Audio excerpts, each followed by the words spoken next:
good morning, good evening, or good night, whichever point in time you are reading this or seeing this. My name is Alexander Hill. I am a Presbyterian, and Dominic, I'm going to be addressing you.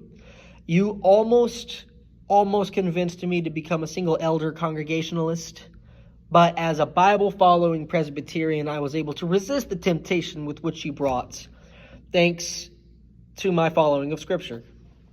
So, Dominic, I want to go ahead and begin to address some points in your argument, and I want to start with the terminology that you utilize. You mentioned Paul. You mentioned his distinctions that he makes in the overseeing members of the church, the elders, the pastorship. You go into the Greek. I want to say that while there is indeed very clear distinctions in the terminology, in the terms that you utilize, the fact that there is a distinction between pastorship and the elders of the church, there is that distinction, but the exclusivity with which you describe them simply is not there. Pastors are shepherds. They have a shepherding role for their congregation. This much is true. This much is established.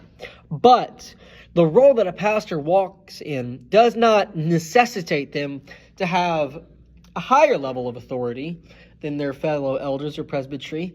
Rather, it means that they have a specialized role. It means that the role which they walk in is a much more, as you said, intimate role.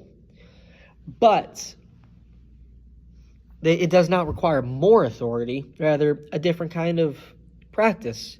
Just as there are elders that teach and preach, and just as there are elders that do not teach and preach, does not mean that we should diminish the authority of the council of elders. And you say that the scriptures that utilize do not diminish or negate the authority of elders, but the argument with which you make absolutely negates the authority of the elders, more so than they ever should have been diminished. So, I also want to talk about a weakness of the point that you make.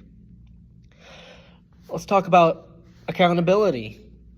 Obviously, the congregation is the one who votes in the elder. They make that decision. But who keeps the whole system in check? Where is the accountability in this regard? After all, the congregation and the elders are able to keep the single pastor or the single elder accountable to an extent. After all, they voted them in. There's a certain power with which they can vote them out too. However, who keeps the congregation accountable? Obviously, that's the job of the pastor and of the lesser elders. But let's take a look at some Old Testament examples. I'm a Presbyterian. I love the Old Testament, and I think it very much authoritatively speaks to our church structure today. So let's go to the city of Ai. God told the Israelites to wipe them out. They were wicked. They needed to be scorched from the face of the earth.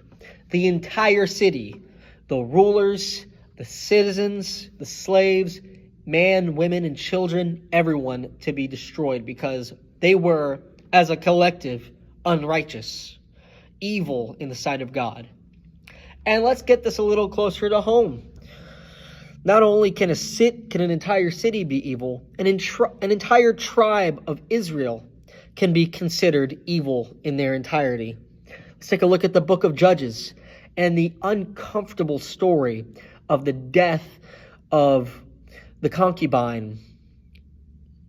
You see, it was with this story that an entire tribe could be shown to be evil, that their depravity could reach such an extent.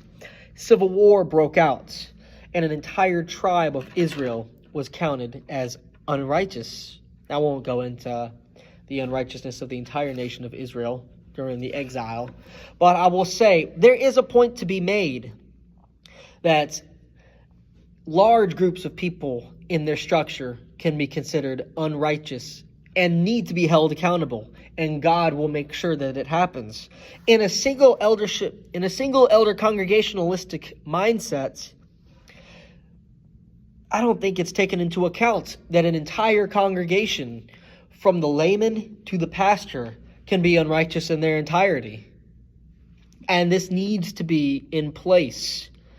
After all, if the congregation, the lesser eldership, and the pastor all walks in unrighteousness and in heresy, who keeps them accountable? Huh? Now, I also want to touch on something you said about the New Testament church exemplifying a single elder congregationalistic method. I want to take a closer look at that statement, because while you say that, you kind of tag that on there at the end, we have clear examples of quite the opposite. I would say we have clear examples of a more Presbyterian model than we do of a single elder congregationalistic model. For example, now I know everybody quotes Acts 15. Acts 15 is the go-to for pretty much every proof. But to describe Acts 15 in a single elder congregationalistic method, it would be different congregations coming together to make a decision, a large council. However, in Acts 15, we see something else. You see, first we need to talk about the apostles, a special role, of course, which was a temporary role. You see, the apostles were appointed for I need to clarify this before I can go back to the point I was saying, so bear with me on a rabbit trail for a second. The apostles were a special role with which to establish canon, to establish the church. They had special power that we simply don't see anymore. Now, with that being said, the apostles, the one leading this council in Acts 15, says that the elders sat with the apostles. The elders from the congregations sat with the apostles. The authority in the congregations, not the pastors, but the elders, the equal elders of the church, sat with the high apostles. And we see this in verses 2, 4, 6, 22 to 23. This is a critical piece of information. Now, I won't go into reading every scripture here. You can do that on your own. But I will cite a few to talk about elder leadership, a Presbyterian eldership model of leadership in the church. Matthew 18, 15 through 7, 1 Corinthians 5, 4, and also 12 through 13, 2 Corinthians chapter 2, verses 5 through 11. Each of these exemplifies times in which eldership practice implementing discipleship. We see them electing deacons in Acts chapter 6. We see elders, not a congregation, but elders commissioning missionaries in Acts chapter 11, verse 22, and then chapter 13, verses 1 through 3. And we see eldership, elders coming to decisions on settling theological issues. Excuse me, I almost lost you for a second. But anyways, we see them settling theological issues in Acts 15, verse 22. And we see the elders collecting funds for various needs in 2 Corinthians chapter 8, verse 19. It would take up the rest of the video to read all those, so I will not read those, but you can look those up. But I have cited my sources for clear examples of what you have described as single elder congregationalist. I don't believe it. But in conclusion, I want to read a quote from Roy Taylor.